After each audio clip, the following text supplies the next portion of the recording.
Raider Nation, what's going on? It's Mitchell Renz here, host of the Raiders Report, with some breaking news. The Las Vegas Raiders have gone out and they have signed tight end Ian Thomas. Coming up here on today's show, I'm going to tell you everything that there is to know around Thomas. What does this move mean for Michael Mayer? Because that's the number one thing that I thought about. And then at the end, what's the connection? What's the relationship? I'll tell you what that is in a moment. Hey, man, if you're a Raiders fan and as soon as breaking news happens, if you're like, I want to hear what people have to say about it, make sure you're subscribed. We got videos coming out every single day. And on top of that, if you weren't able to join me now, I am going to be live later on today, 4 p.m. Eastern Time, 1 p.m. Pacific, if you want to talk about this move. So the news literally just rolled in. Ian Thomas signing a deal. I don't know what the contract details are. If I had to guess, it's going to be a one-year vet minimum style of deal. Who originally, for the 28-year-old, I was sitting here trying to think of different ways to really hype up this type of move. He is a depth tight end option. And if you're the Las Vegas Raiders, you're not putting this guy out on the field to catch footballs. You're putting him out there, in my personal opinion, to figure out ways that he can help block and help really your offensive tackles, help the entire game overall, because he hasn't done a lot. Now, he has been with the Carolina Panthers for the past several seasons. He was drafted many years ago, back in 2018 in the 4th round, and he's been with Carolina his entire 7-year career. But as you can see right now, the Raiders tight end depth chart, you got 4 names overall. Brock Bowers is your number 1. Michael Mayer is your number 2. And I said this oftentimes last year that I think one of the reasons why Mayer kind of, left, and we still don't know all the issues around that, but I do think it's because it was like, man, y'all drafted Brock Bowers ahead of me, and then, man, you also signed Harrison Bryant. That tells me that you might not have a lot of confidence in me. So let me know down below. This is going to be the pinned comment on today's show. Does this signing have any impact on Michael Mayer? My answer coming up here in just a moment. The impact that this has on Mayer, at least in my mind, is this type of signing tells Mayer, hey, we want you to be the tight end number 2. And when you think about the career that he's had, he was supposed to be probably drafted in round 1 in 2023, fell to round 2. The following year, the Raiders end up going with Brock Bowers, and Mayer's like, man, I'm a young tight end. I got to be able to get my career going in the right direction. I don't want to play for an organization that doesn't believe in me, that, doesn't want to use me the way that I feel like I can be used. I want Mayer to be the tight end too. And I saw, and we all saw, a lot of trade rumors this offseason around Mayer from, the Raiders beat writers, and then also from people outside the NFL walls.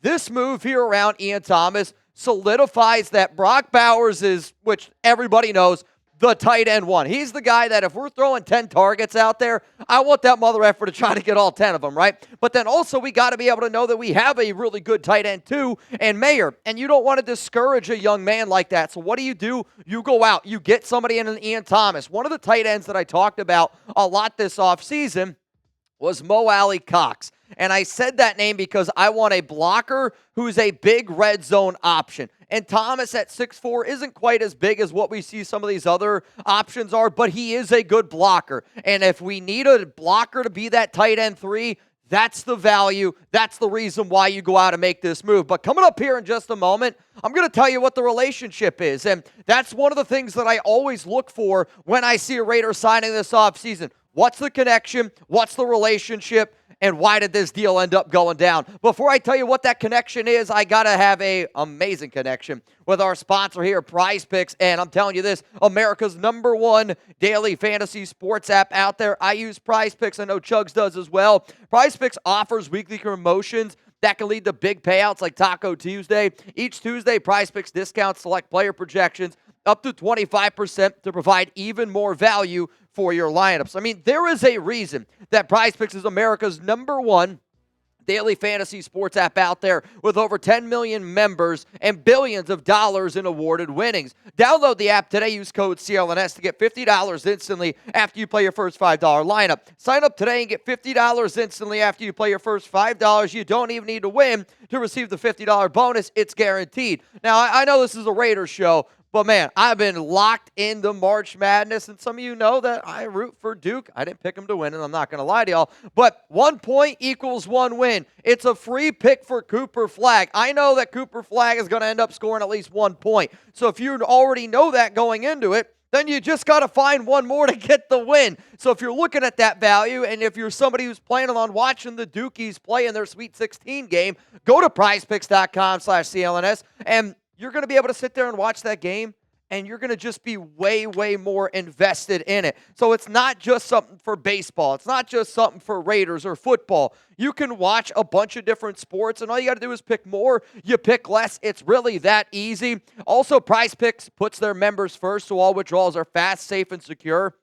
When your picks hit, you can actually get your money in as quick as 15 minutes. Download the app today. Use code CLNS to get $50 instantly after you play your first $5 lineup. And again, huge, huge shout out to Prize Picks for sponsoring the Raiders Report. So what is the connection in regards to Ian Thomas? Some of you are going to look at this picture and go, what the hell, why are we looking at Andy Dalton? The connection here is Nate Carroll, Pete's other son, who right now is the assistant quarterback coach for the Las Vegas Raiders, was a coach for the Carolina Panthers last season. And anytime that you see a deal like this happen on a bottom of the roster guy, a depth move, your first thing that you should wonder is there a connection with this Raiders coaching staff? Because the list of coaching connections, I mean, it's every video that I do. Every video that I sit up here and I go, that's a depth piece. Why? Because he's got a coaching connection. He's got a relationship here. And,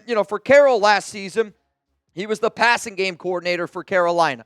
Obviously, they didn't throw him the ball a lot. He had 3 flipping catches and, 7 yards or something like that? My point is, though, there has to be a reason why a depth piece like this is being made, and I think it's because Nate, Pete's son, said, hey, this is a good guy that we can bring in to our locker room. Other news that ended up happening literally just a few minutes ago before we started doing this, Christian Ellis, we got the contract details out on him, and the New England Patriots, it was 2 years, $13.5 million. So originally, it was reported that the first year for the Raiders was 4.8, but because New England matched that offer, that tells me, and should tell you, that the Raiders were willing to give Ellis a 2-year, $13.5 million contract. I mean, that is hey, we view you as a starting interior linebacker on this team, and this is somebody that the Raiders wanted to be able to keep around. I think it also shows the value of what New England thought of him, considering the fact that they also signed 2 other linebackers. So I'm sitting up here right now looking at this Raiders depth chart,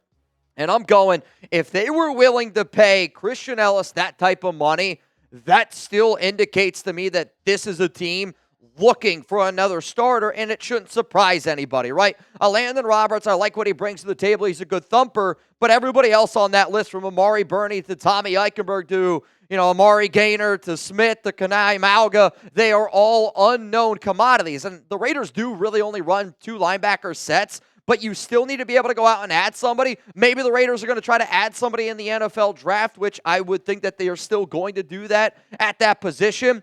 But wanted to be able to provide a little bit of an update on Christian Ellis. So in terms of the moves that the Raiders have made so far, Alex Kappa, relationship, John Spytek down in Tampa Bay, Maxx Crosby, I don't need to explain that one. Geno Smith, Pete Carroll, Adam Butler, Rob Leonard wanted to be able to make Maxx Crosby happy. Also has a lot of coaching connections to Patrick Graham. Jeremy Chin, he just had a career year with Dan Quinn, who ran a lot of the defenses for Pete Carroll. Malcolm Kuntz, Rob Leonard, all of us, right? Lonnie Johnson Jr., he played with Robinson and Joe Woods in New Orleans in 2023. Now both of those coaches are here for the Raiders. Landon Roberts, he's got connections with Brian Flores, who's a good friend with Tom Brady, who's also got connections with guys down in Miami, from Patrick Graham all the way back to Rob Leonard. Eric Stokes, I don't really know the connection here for Stokes. I think they just like a young player that they want to bet on. Raheem Mostert played with Chip Kelly back in 2015, 2016. Darnay Holmes played with the New York Giants and had some connections there with Patrick Graham.